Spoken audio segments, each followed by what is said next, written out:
Welcome guys. आज हमारे फ्लैपे developer series का 5वां एपिसोड और लाइक 5वां वीडियो। इस वीडियो में हम लोग है ना देखने वाले हैं डॉग टाइप्स के बारे में।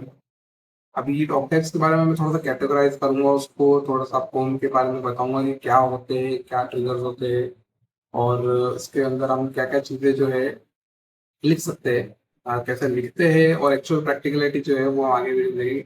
टॉप टाइप्स काफ़ी बड़ा टॉपिक है। काफ़ी हमारे पास अलग अलग तरह के जो होते हैं टॉप टाइप्स होते हैं, तो उसके अंदर हमें देखना पड़ेगा कि हमारे किन किन कैटेगरीज में बटे हुए हैं। वो आपको सिंपल हो जाएगा। मैंने एक चीट शीट भी बना रखी है जो मैं इस वीडियो के डिस्क्रिप्शन में लिंक दे दूंगा। आप वहाँ से उसको डाउनलोड करके अपने पास रख सकते हैं ताकि इन कुछ जब भी आपको कहीं देखना हो तो वो आप उससे इजीली देख पाएंगे। सो अभी डॉक्यूमेंट्स की तरफ चलते हैं। एक बार मैं स्क्रीन शेयर करता हूँ तो वहाँ पे हम पूरा शीट के ऊपर से एक बार पढ़ लेंगे। तो चलते हैं स्क्रीन पे। गाइस, सबसे पहले आपने जो नोटिस किया होगा वो ये होगा कि साथ थोड़ा सेटअप चेंज है। हेडफोन पहने हैं। इसका रीज़न ये है कि मैं थोड़ा सा घर से भी बाहर हूँ फॉर सम रीज़न, तो टेम्परेरी सेटअप से है अभी। बट वापस हम लोग हमारे ओरिजिनल सेटअप्स को थोड़े टाइम में पहुंच जाएंगे। सो आज जो है हमारे पास में हम लोग चेक करते हैं हमारी, जो मैंने चीट शीट की बात करी थी, डॉक्यूमेंट्स चीट शीट। अभी एक बार हम लोग इस वीडियो में इसके ऊपर से भी चेक करेंगे कि हमारे पास क्या क्या होते हैं और इसकी कैटेगरीज क्या क्या होती है। मैं वो आपको यहाँ पर साथ में क्लियर करता जाऊंगा कि हम एक बार इन चीज़ों को कैटेगरी के वाइज डिवाइड करें तो आपको इजीली अंडरस्टैंड हो जाएगा। तो लेट्स सी, सबसे पहले जो हमारे पास आता है बिफोर इंसर्ट। ये जो है ऑर्गेनाइज नहीं है उस वे में। मैं इनको आपको जब ये शीट मिलेगी तब इसमें पूरा ऑर्गेनाइज होगा। अभी मैं आपको सबसे पहले जो है चीज़ें समझा देता हूँ कि कैसे होती है। सबसे पहला जो हमारा चलता है वो चलता है बिफोर वैलिडेट। ये जो हमारा इवेंट होता है ये हमारा सबसे पहला इवेंट होता है जो इसमें आपके जब भी एक डॉक्यूमेंट सेव होगा उसके अंदर सबसे पहले जो चलेगा वो हमारा इवेंट होता है। ये इवेंट क्या होते हैं सबसे पहले मैं ये क्लियर कर देता हूँ। ये आपके डॉक्यूमेंट के ऊपर जो होता है, आप जब भी कोई एक्शन परफॉर्म करते हैं तब, जब भी जैसे कि आपने सेव करवाया, आपने कभी सबमिट किया उसको, तो उन टाइम पे कुछ जो है फंक्शंस डिफॉल्ट एग्जीक्यूशन होते हैं, उनको हम मेथड्स या इवेंट्स बोलते हैं। जो डिफॉल्ट वेब मैंने बना रखे हैं ये हम लोग खुद से नहीं बना सकते, बट इन फंक्शंस का हम लोग यूज करते हैं ताकि हम उनके अंदर नए फंक्शन ऐड कर पाए। So it's kind of a rapper thing. Validate, before validate, before insert, अभी जो देख रहे हैं ये फ्रैपे के दिए हुए हमारे पास मेथड्स है। हम इन्हीं को यूज करते हैं और अपने कुछ फंक्शंस इसी के अंदर हम एग्जीक्यूट करवा लेते हैं। तो ये जो होता है इसमें एक मेन चीज होती है मेथड। किसी भी डॉक्यूमेंट को लिखने के टाइम पे आपको दो पैरामीटर्स जो है वो कंपल्सरी पास करने होते हैं। एक वो जो होता है उसका सेल्फ, जो वो मेन डॉक्यूमेंट है जो हमें जिसके ऊपर ये इवेंट परफॉर्म हुआ है। दूसरा होता है हमारा मेथड, कि वो क्या मेथड था जिसके ऊपर ये एग्जीक्यूट हुआ। जो हमारा बिफोर वैलिडेट, बिफोर इंसर्ट, ये जो है वो उसके है। तो वो उसका रीजन ये होता है कि हम लोग ये भी चीज वैलिडेट कर सकते हैं क्या इवेंट है, हालांकि हमने लिखा होता है उसके ऊपर स्पेसिफिकली, बट स्टिल हम वैलिडेशन कर सकते हैं। अभी मैं शीट को आपके सामने अरेंज भी करता जाऊंगा कि वो किस ऑर्डर में ये चीजें चलती है, कि पहले कौन सा होता है बाद में कौन सा होता है। तो ये बहुत इंपॉर्टेंट होता है ये ऑर्डर को समझना, बिकॉज कई बार हम कुछ कोर्स ऐसे लिखते हैं, अगर हमने कुछ बिफोर बिफोर सेम डॉक्यूमेंट में तो अगर कुछ अपडेट करना है तो हमको ये चीज़ें बिफोर सेव से करनी पड़ती है। हमारा डॉक्यूमेंट एक्चुअली में सेव हो जाए उससे पहले हमें वो लिखना होता है। अगर हमने सेव के बाद में अगर कुछ लिख दिया तो वो चीज़ जो है एक लूप में फंस सकती है। तो हमें वो चीज़ ध्यान रखनी होती है, इसलिए ऑर्डर का बहुत ज़्यादा इंपॉर्टेंस होता है। तो सबसे पहला जो हमारा यहाँ पे इवेंट होता है वो बिफोर वैलिडेट। हमारी वैलिडेट जो फील्ड होती है ना, उसमें हमारी डाली हुई हर फील्ड का एक वैलिडेशन पॉइंट होता है। जो उनके मेमोरी फील्ड्स है आपके, वो हालांकि वो कई बार जीएस में चेक हो जाते हैं, बट अगर कुछ आपने अगर नहीं डाला के टेबल साइड का मैंडेटरी है और यहाँ पे नहीं, तो वो वहीं वैलिडेट हो जाएंगे। तो वो जो चीज़ें होती हैं वो वैलिडेशन होती है। उसमें भी हमारे पास बिफोर वैलिडेशन का एक ऑप्शन होता है। बिफोर वैलिडेट हमारा एक ऑप्शन है, जहाँ वैलिडेशन से पहले अगर हम कुछ चेंजेस डालना चाहते हैं तो वो हम यहाँ पे कर सकते हैं। जनरली इनका यूज ये होता है कि हम इसको अपने डॉक्यूमेंट के अंदर चेंजेस लाने के लिए करते हैं। कहीं कुछ पैरामीटर्स जो होते हैं वो हम कैलकुलेशन से ला रहे होते हैं, तो ये चीजें वहां पे काम आती हैं। जो रिक्वायर्ड फील्ड्स होती है, हम लोग अगर उसमें डेटा नहीं है तो हम उसको ऑटोमेटिक अपने एंड से भर देते हैं। सो ये तब काम आता है बिफोर वैलिडेट। एक हमारे पास ऑप्शन अवेलेबल होता है वैलिडेट का, कि जब हमारा डॉक्यूमेंट वैलिडेट हो उस टाइम। बिफोर वैलिडेट है, वैलिडेट होने से पहले। एक हमारा वैलिडेट के ऊपर है, जब हमारा वैलिडेट जो है फंक्शन एग्जीक्यूट होगा तब हमारे साथ में वैलिडेट भी हमारे फंक्शंस भी हम डालेंगे। मैं आपको इसके अंदर पूरा एक कोड पेज जो है वो पूरा करके बताऊंगा कि इनका हम कैसे भी कोई भी दो चार एग्जाम्पल्स लेंगे, उसके ऊपर हम करके देखेंगे कि क्या होता है। हमारा वैलिडेट हो गया, बिफोर वैलिडेट हो गया, फिर हमारा वैलिडेट हो गया। उसके बाद हम लोग आते हैं बिफोर नेमिंग। ये जो रहता है हमारा इवेंट, ये एक्चुअली हर बार नहीं चलते हैं। ये जब हमारा डॉक्यूमेंट नया होता है तब हमारा ये चलता है, ताकि वो जब डेटाबेस में फर्स्ट टाइम एंट्री बन रही होती है तब उसका जो नेम होता है, उस नेम के हमारे पास क्या होता है कि हमारे एंट्रीज जो होती है वो सीरीज वाइज होती है। कई बार हम ऑटो नेम के भी छोड़ देते हैं, बट हमारी कई बार सीरीज भी होती है। और हमको कई बार सीरीज ब्रांच के अकॉर्डिंग, प्रोडक्ट के अकॉर्डिंग, या और भी कई सारे फैक्टर्स के अकॉर्डिंग हमको उसको करना पड़ता है। कस्टमर के रीजन के अकॉर्डिंग हम सीरीज नहीं कर सकते हैं।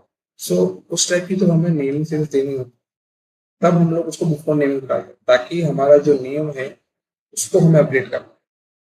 तो अगर नेम एक बार सेट हो गया तो हम लोग वो चीज़ नहीं कर पाएंगे। तो हमें वो फील्ड जो है वो बिफोर नेमिंग पे अपडेट करनी है, ताकि हमारा जो सीरीज है वो उसके अकॉर्डिंग बन पाए। तो हम थर्ड नंबर पे हमारा रहता है बिफोर नेमिंग। ऑटो नेम, ये भी जो हमारा फील्ड है वो इसके पैरेलल ही होता है। जब हमारा अगर कोई नेमिंग सीरीज वगैरह का चल रहा है तो बिफोर नेम आएगा। जब हमारा ऑटो नेम होता है, हमने जब ऑटो नेम इनेबल किया हुआ होता है, तब ये फंक्शन एग्जीक्यूट होता है कि वो जो है सिस्टम ऑटोमेटिकली उस जो डॉक्यूमेंट आपने सेव किया है उसका अगर सीरीज नहीं है, वो हम ऑटोमेटिकली इसका नाम रखें। जब हमारा जो है डॉक्यूमेंट का नाम जनरेट हो रहा है, उसके बाद हमारा आता है बिफोर इंसर्ट। रन चुके तो नहीं? Okay, yes, before insert. ये हमारा जो है डॉक्यूमेंट डेटाबेस में इंसर्ट हो उससे पहले। ये हमारा कहाँ होता है कि भाई हम लोगों को कुछ चेंजेस ऐसे होते हैं जिनका हमारा वैलिडेशन को नहीं करवाना।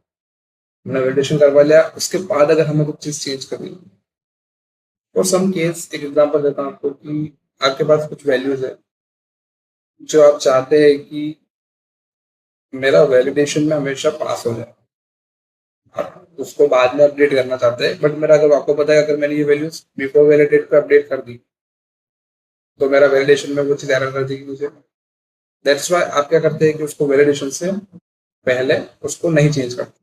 और जब आपको वैलिडेशन हो गए, सब हो गया, प्रोसेस नेमिंग हो गई, उसके बाद जब डॉक्यूमेंट एक्चुअली में डेटाबेस में इंसर्ट हो, अभी तक तो वो हमारा खाली कैश में पड़ा हुआ, अब वो जाके हमारा डेटाबेस में स्टोर होगा। उससे पहले हमने उसमें चेंज कर दिया ताकि हमारा वैलिडेशन बाईपास हो गया, और अब हमारा वो जो एंट्री है वो हमारे डेटाबेस में स्टोर हो जाएगी। इस टाइप की चीजों के लिए हमको बिफोर इंसर्ट यूज करते हैं। आफ्टर इंसर्ट, आफ्टर इंसर्ट हमारा जो है वो जनरली, बिफोर इंसर्ट और आफ्टर इंसर्ट का मैं भी आप क्लियर कर दूं, ये हमारा सिर्फ तभी चलते हैं जब हमारी डॉक्यूमेंट जो है फर्स्ट टाइम क्रिएट हो रही होती है। जब हमारा डेटाबेस में फर्स्ट टाइम इंसर्ट हो रहा होता है ना, जो हमारा इंसर्शन होता है वो होता है सिर्फ, ये दोनों इवेंट्स तभी चलती है। ये दोनों नेमिंग, ऑटो नेम, ये चारों इवेंट्स हमारी सिर्फ एंट्री की फर्स्ट टाइम पे ही चलती है जब वो नया एंट्री बन रहा है। बाकी टाइम्स पे ये इवेंट्स एक्टिव नहीं होते। तो भाई ये ध्यान रखिएगा। ये जो है अगर हम देखा जाए,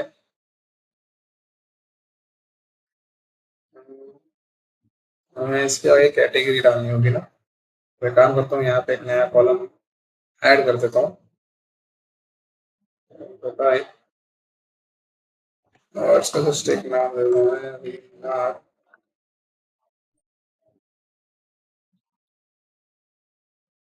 इसमें मैं अपना पर्सनल दिमाग से है वो लिखूंगा। सो वैन इसके लिए भी मेरे पास तो क्या कार्ड था।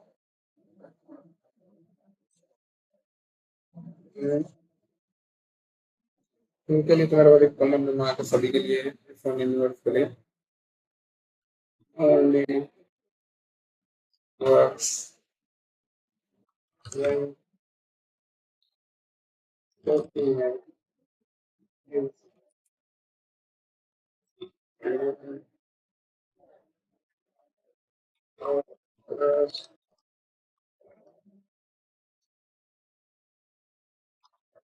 ओके। यही चीज हमारा जो है चारों के लिए जा रहा है। ये हमारी एक्सप्रेशन कैटेगरी है कि इनके अंदर ये चारों जो एग्जाम्स है वो सिर्फ हमारा एक ही बार चल रहा है जब हमारा डॉक्यूमेंट क्रिएट हो रहा होगा। एक बार क्रिएट हो गया उसके बाद सेव जब आप रीसेव करेंगे सबमिट करेंगे तो उन टाइम पे ये चीजें नहीं चलेगी। Let's see before save. ये हमारा हर टाइम चलता है जब भी हम लोग डॉक्यूमेंट को सेव करेंगे। ये हमारा सबसे पहला सबसे पहले नहीं होगा एक्चुअली हमारा जो है इस तरह हम करते हैं first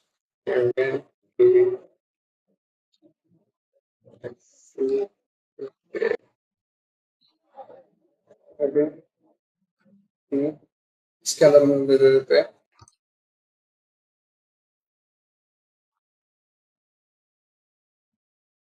validation.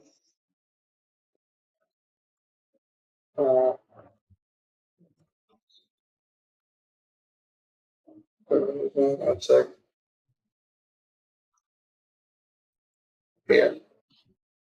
Okay before save. ये जो हमारा हमेशा चलेगा always from the save, but ये हमारा सेव होने से पहले। ये इसमें और हमारा बिफोर आंसर का फर्क ये है कि ये हमारा सिर्फ एक ही बार चलेगा जब नया डॉक्यूमेंट होगा। बिफोर सेव हमारा हर बार चलेगा जब भी हमारा डॉक्यूमेंट सेव हो। ध्यान रखिएगा सेव और सबमिट दोनों इवेंट्स अलग अलग है। ऐसा नहीं होता है कि आप सबमिट कर रहे हैं तो सेव भी चलेगा। दोनों ही चीजें अलग अलग है। सबमिट का भी हम आगे नेक्स्ट हमारा वही है। always works when document is saved। On update. On update जो है ये हमारा तब चलता है जब हमारी वैल्यूज में कुछ भी चेंज आता है।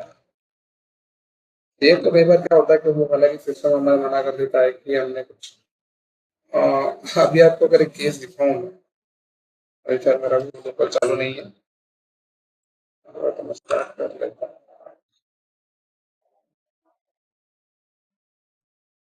सो उसको स्टार्ट कर रहा है मेरा लोग स्टार्ट होगा तब तक हम चेक कर लेते।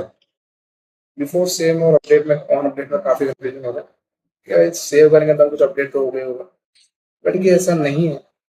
आपको वो सिस्टम में बिना कुछ वैल्यूज चेंज करे भी आप सेव इवेंट चला सकते हैं, बट अब ये चीज अपडेट के साथ नहीं कर सकते। अपडेट एक्चुअल वैल्यूज में चेंज को ऑब्जर्व करता है। अगर वैल्यूज में चेंज नहीं आता है तो हमारा जो है कैश में जो हमारे पास डॉक्यूमेंट पड़ा हुआ है और हमारे डेटाबेस से फैच किया हुआ डॉक्यूमेंट तो डेटाबेस से पहले फैच करता है कैश को और दोनों को कंपेयर करता है। अगर किसी फील्ड में हमको चेंज मिलता है तो भी ये इवेंट ट्रिगर होगा। ये बहुत ज्यादा माइन्यूट डिफरेंसेस है, बट इनके अंदर ये इश्यूज होते हैं कि लोग इन चीजों में बहुत कम ध्यान रखते हैं। ऑन अपडेट में कब चलाना है तो हर बार बिफोर सेविंग यूज कर लेते हैं। सो वो चीज की यहाँ जरूरत नहीं होती है। आई बिलीव सिस्टम चालू हो गया है और अपना रन चालू हो चुकी है। तो अभी एक बार हम चेक कर लेते हैं। ऑन अपडेट जो है वो हमारा तब चलता है जब एक्चुअल वैल्यू में चेंज होंगे, बट हम यहाँ पर ऑल बिफोर सेव के अंदर जो है हम सिस्टम को फूल कर सकते हैं। हम दोबारा बना लेते हैं कि हाँ हमने कुछ करा है। इसका एग्जाम्पल मैं इसमें ही दिखा पाऊंगा।